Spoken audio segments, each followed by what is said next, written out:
5 victims of infamous medical malpractices. Although some people are terrified by doctors and medical procedures alongside spiders, snakes, ghosts, and rising debts, many find relief and comfort in the care of medical professionals. But like any human being, doctors make mistakes too, which may have devastating and life-changing consequences, as the following victims of medical malpractices have experienced. Number 5. Denns Quaid's twins. After 3 years of marriage, actor Denns Quaid and his third ex-wife, Kimberly Buffington, were blessed with their bundles of joy on November 8, 2007. Their twins, Thomas Boone and Zoe Grace, were born via a surrogate in Santa Monica, California. However, days after their birth, the twins developed serious staph infections and were admitted to the Cedars-Sinai Medical Center in Los Angeles. On November 18th, the twins' lives were endangered when nurses administered heparin, a blood-thinning agent with a concentration of 10,000 units per milliliter, instead of 10 units per milliliter. Thankfully, the Quaid twins recovered, but their parents took action against the malpractice that could have been fatal. The pharmacy technicians and nurses involved were relieved of their duties, while the actor and his wife reached a $750,000 settlement with the hospital. They pursued a case against heparin manufacturer Baxter Healthcare Corp. for failing to put clear, distinguishing labels on its heparin vials, and failing to recall the product after other infants died in medical mix-ups. Number 4. Dana Carvey.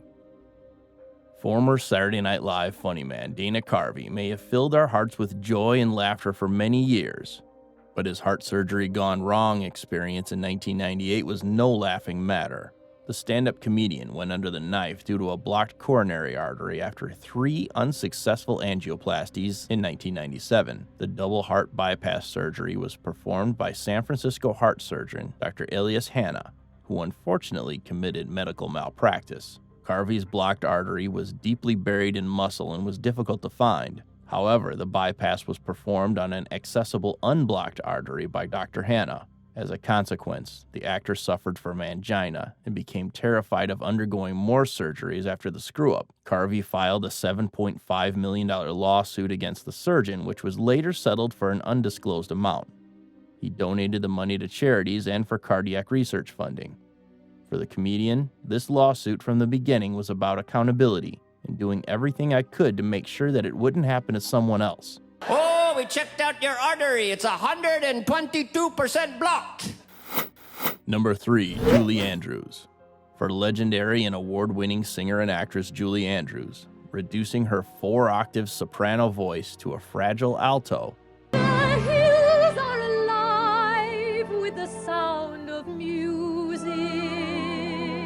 and not being able to sing in her signature style again was just devastating. Her emotional distress was caused by a botched throat operation in 1997 that resulted to her singing career's abrupt end.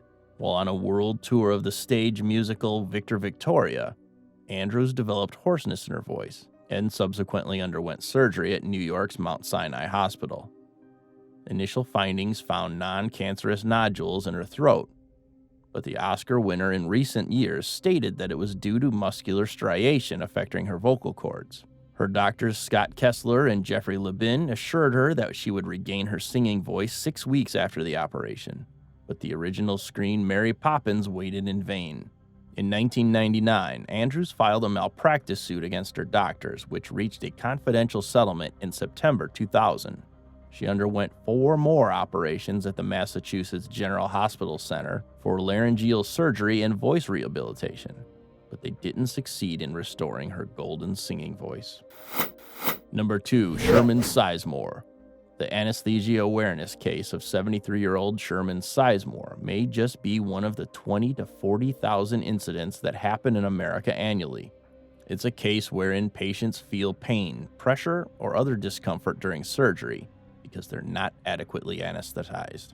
But Sizemore's case ended up tragically. He committed suicide on February 2, 2006, 2 weeks after his traumatic experience on the operating table at West Virginia's Raleigh Hospital on January 19th. The Baptist minister underwent exploratory surgery to diagnose the cause of his abdominal pain, Although Sizemore was given paralyzing pills, he wasn't given general anesthesia that would render him unconscious until 16 minutes after the first incision into his abdomen. He was awake and felt excruciating pain, but couldn't move or cry. The aftermath left Sizemore traumatized, sleepless for nights while feeling unable to breathe and being buried alive. Perhaps to end his agonies, he shot himself to death. Consequently, Sizemore's family filed a wrongful death lawsuit against the Raleigh Anesthesia Group for an unspecified amount. Number 1. Jessica Santalon. For Jessica Santalon to undergo heart and lung transplant procedures in America, her family in Mexico paid $5,000 to a smuggler in order to get them across the border. The Santalon family settled in North Carolina, and a very well-respected surgeon and humanitarian at Duke University Hospital, Dr. James Jaggers, took Jessica under his care. In February 2003, Dr. Jaggers received a donor heart and lung and assumed the donor coordinator had checked the blood compatibility of Jessica and the organ donor. On February 7th, the transplant surgery proceeded, and just an hour and a half into the procedure, the lab technician discovered an anomaly. Jessica's blood type is O positive, while the donor's A. The surgery team had no option but to complete the surgery and administer anti-rejection medication to Jessica. After 13 days, Jessica underwent a second transplant surgery courtesy of a donor who was compatible with Jessica's blood type. But a day after, February 21st, 2003, Jessica was declared brain dead.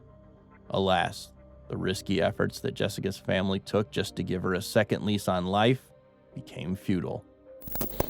If you find this video infotaining, please subscribe to our channel and make us part of your daily habit.